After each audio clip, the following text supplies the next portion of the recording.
ಎಲ್ಲರಿಗೂ ನಮಸ್ಕಾರ. ನಮ್ಮ ಅಪ್ಪ ಅಮ್ಮಂಗೆ ನಾನು ಹುಟ್ಟಕ್ಕಿಂತ ಮುಂಚೆ ಇನ್ನೊಂದು ಹೆಣ್ಮಗು ಹುಟ್ಟಿತ್ತು. ಆ ಹೆಣ್ಮಗು ಇನ್ನೂ ಇದೆ, ಅಲ್ಲಿ ಮುಂದೆ ನಡ್ಕೊ ಹೋಗ್ತಿದೆ ನೋಡಿ, ಅದು ನಮ್ಮ ಅಕ್ಕ. ಸೊ ನಮ್ಮ ಅಕ್ಕಂಗೆ ಇವತ್ತು ಅಂಟನ್ನು ತಿನ್ನಬೇಕು ಅಂತ ಆಸೆ ಆಗ್ಬಿಟ್ಟಿದೆ. ಅಂದರೆ ಸ್ಟಿಕ್ಕಿ ರೈಸ್ ಅಂತೆ, ಅದು Korean and Chinese type of food ಅಂತೆ. ಆಮೇಲೆ ಮೆನು ನೋಡಿದ್ರೆ ಪ್ರತಿಯೊಂದು ಐಟಮು ಕೆಟ್ಟ ಪದ ಇದ್ದಂಗಿತ್ತು. ತೆರಿ ಯಾಕಿ ನೂಡಲ್ಸ್ ಅಂತೆಲ್ಲ ಇತ್ತು. ನಾವು ಅದಕ್ಕೆ ಅದೆಲ್ಲ ಬೇಡ ಅಂದ್ಬಿಟ್ಟು ಆರ್ಡರ್ ಮಾಡಲಿಲ್ಲ.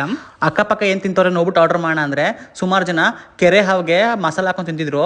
ನಾವೇನು ಗುರು ಅಂತ ಕೇಳಿದಕ್ಕೆ ಅದು ಪಾರ್ಟ್ ಆಫ್ ನೂಡಲ್ಸ್ ಅಂದರು. ನಾವು ಬೇಡ ಬಿಡೋ ಅಂತ ಸುಮ್ಮನೆ ಆಗ್ಬಿಟ್ವಿ. ಫಸ್ಟ್ ಸೂಪ್ ಬಂತು, ಚಳಿಗೆ ಬಿಸಿ ಇದ್ದಿದ್ರಿಂದ ನಾಲಿಗೆ ಪೂರ್ತಿ ಮುಲ ಅಂತು. ಸೊ ಕುಡ್ಕೊಂಡ್ಬಿಟ್ವಿ, ತುಂಬಾ ಚೆನ್ನಾಗಿತ್ತು. ಆಮೇಲೆ ನಾವು ಆರ್ಡರ್ ಮಾಡಿದ್ದು ಸೂಶಿ ಅಂತ. ಇದೊಂಥರ ಅಂಟನ್ನದ ಉಂಡೆನೆ.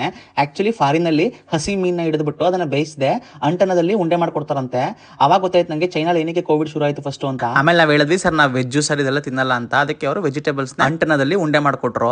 ಅದೇನು ಹಳೆ ಕೊಪ್ಪ ಆಯ್ತು ಗೊತ್ತಿಲ್ಲ, ಒಂದೊಂದು ಐಟಮ್ ಕೊಡೋಕು 1 ಅವರ್ ಮಾಡ್ತಾ ಇದ್ರು. ನಾನು ಬೈಯೋಣ ಅಂತ ಎದ್ದು ನಿಂತ್ಕೊಂಡೆ, ಆದ್ರೆ ಅವ್ರ ಭಾಷೆ ನಂಗೆ ಗೊತ್ತಿರಲಿಲ್ಲ, ನನ್ನ ಭಾಷೆ ಅವ್ರಿಗೆ ಗೊತ್ತಿರಲಿಲ್ಲ. ಒಂಥರ ಚೆನ್ನಾಗಿತ್ತು. ಆಮೇಲೆ ಕೊಟ್ಟಿದ್ದು ಎಲ್ಲ ಐಟಮುವೆ ಗುಬ್ಬಚ್ಚಿಗೆ ಇದ್ದಂಗೆ ಚೂರು ಕೊಟ್ಟಿದ್ರು. ನಾನು ಟೇಸ್ಟ್ ನೋಡಕ್ ಕೊಟ್ಟರೆ ಅಂದ್ಬಿಟ್ಟು ಚೆನ್ನಾಗಿದೆ ಸರ್ ಟೇಸ್ಟ್, ಫುಲ್ ಪ್ಲೇಟ್ ತಗೊಬನ್ನಿ ಅಂತೆ. ಆಮೇಲೆ ಗೊತ್ತಾಯ್ತು ಅದೇ ಫುಲ್ ಪ್ಲೇಟ್ ಜಸ್ಟ್ 450 rupees ಅಂತ. ಲಾಸ್ಟ್ ಅಲ್ಲಿ ಆ ಹೋಟೆಲ್ ತಿದ್ದಿದ್ದು ಎಲ್ಲರಿಗೂ ಏನು ಆಗದೆ ಇರಲಿ ಅಂದ್ಬಿಟ್ಟು ಒಂದು ಐಸ್ ಕ್ರೀಮ್ ಬ್ರೌನಿ ಹೋಮ ಅಂತ ಮಾಡಿದ್ರು. ಕೆಳಗಡೆ ಒಂದು ಬಿಸಿ ಪ್ಲೇಟ್ ಇಟ್ಬಿಟ್ಟು ಮೇಲ್ಗಡೆಯಿಂದ ಹುಯ್ದ್ರು. ನಾವು ಆಮೇಲೆ ಪ್ರಸಾದ ತಿನ್ಕೊಂಡು ಆನ್ ದ ವೇ ಬರ್ತಾ ದೋಸಾ ಪಾಯಿಂಟ್ ರೋಡ್ ಸೈಡ್ ಅಲ್ಲಿ ಒಂದು ದೋಸೆ ತಿನ್ಕೊಂಡು ಮನೆಗೆ ಬಂದ್ವಿ.